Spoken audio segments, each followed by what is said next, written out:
something really nice, really good, where they wouldn't want to return. Why would they want to return? The place has been hell. It's been one of the meanest, toughest places on earth. You take certain areas and you build really good quality housing, like a beautiful town, like someplace where they can live and not die. Because Gaza is a guarantee that they're going to end up dying. The same thing's going to happen again.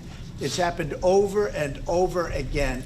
President Trump proposing the U.S. take over Gaza and help rebuild it to create some stability and peace to the region. Well, joining us now to discuss is former Chief of Staff for Benjamin Netanyahu, George Birnbaum. Welcome to the National News Desk. Thank you, Jan. Good to be with you. What do you make of Trump's plan? Because no one wants another U.S. occupation in the Middle East. So is this really just a tactic the president is using to put pressure on the region in search of perhaps another solution?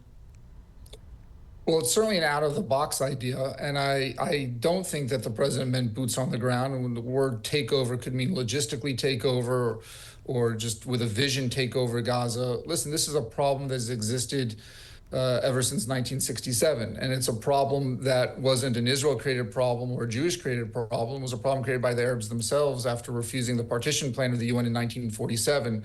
So we certainly need a new way of thinking, and we need a paradigm shift. And I think President Trump and Prime Minister Netanyahu have a proven track record of changing a paradigm in the Middle East, given the historic Abraham Accords that were signed during President Trump's first term in office. Yeah, there's a tumultuous history, obviously, behind Gaza. In 2005, Israel withdrew from Gaza. In 2007, Hamas took control and has repeatedly attacked Israel, which is why Gaza has remained in a state of war, a state of siege, a state of terrorism. It has been described as no man's land, with 2 million people used as political pawns. How do you reverse this? Yeah, you're right, but it goes back more than a few decades. It goes back a few centuries. And the Ottomans controlled it for 400 years, and then the Egyptians and the British. No one ever actually owned Gaza for the past 500 years. And they can't have it both ways. On the one hand, they claim the refugees. And so by definition, if the refugees, they're not living in their homes, and yet they're claiming that this is their homeland. So it does require a new way of thinking. And it could be something whereby we rebuild Gaza in a way that we create a free trade zone, an economic free trade zone, something whereby the Palestinians can have a future, an economic future, not a future of terror and death. And I think that's what the president was trying to say. If we want to change the Palestinian future, we have to change the way of thinking completely.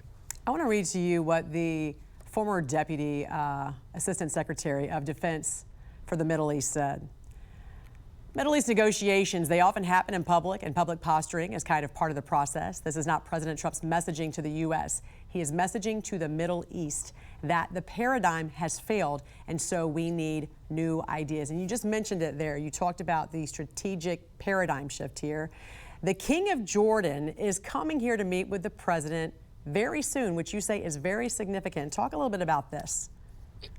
Yeah, well, the president announced the visit of the King of Jordan, I think 3 or 4 days prior to the visit of Prime Minister Netanyahu. I found that a little striking, not to disrespect the King of Jordan, but I could think of 24 other world leaders that the president would invite in his first month as president to the White House. In addition, there was an announcement a few days before the Prime Minister's visit of an arms sale to Egypt, a very unique arms sale to Egypt. And given that Egypt and Jordan are two key players in this paradigm shift that the president has, I don't believe that it was just by chance that both the arms sale to Egypt and the invitation to the King of Jordan were just serendipitous. Right. This is something obviously that was planned.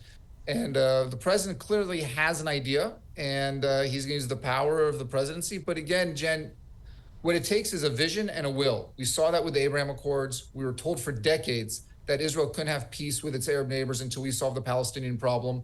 The president changed that paradigm in his first term. This is an opportunity with vision and will to change the future of the Middle East forever. Wouldn't Saudi Arabia and the United Arab Emirates, wouldn't they welcome some help for that region? Aren't they threatened by Hamas as well?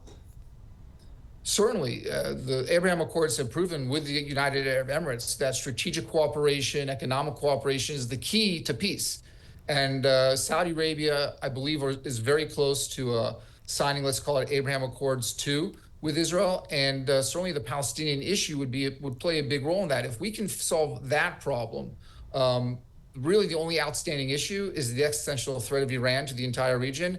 And I believe that almost every nation in the Middle East is opposed to a nuclear Iran and will focus on that once we can solve the issue with the Palestinians. George, talk about the difference between the Biden and Trump administrations when it comes to not just the relationship with Israel, but also how the Middle East views America.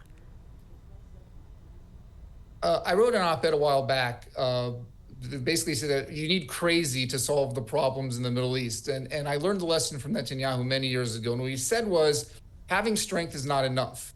In the Middle East, the people there have to think you're crazy enough to use your strength in order to solve the problems. The Biden administration and the Obama administration, these were administrations that set a signal that we were not going to use the full force and strength of the United States to solve the problems in the Middle East. The president, prior to being elected, said, if when I'm elected, the American hostages haven't been freed, all hell will break loose. You need that kind of rhetoric and that kind of craziness to solve the problems in the Middle East. And so I think we're in new territory here, and in territory that the Middle East understands that they're dealing with a president that is going to use the full strength and power of the United States to solve these problems, whatever it requires. Former Chief of Staff for Benjamin Netanyahu, George Birnbaum, thank you so much for joining us here on the National News Desk. We appreciate it.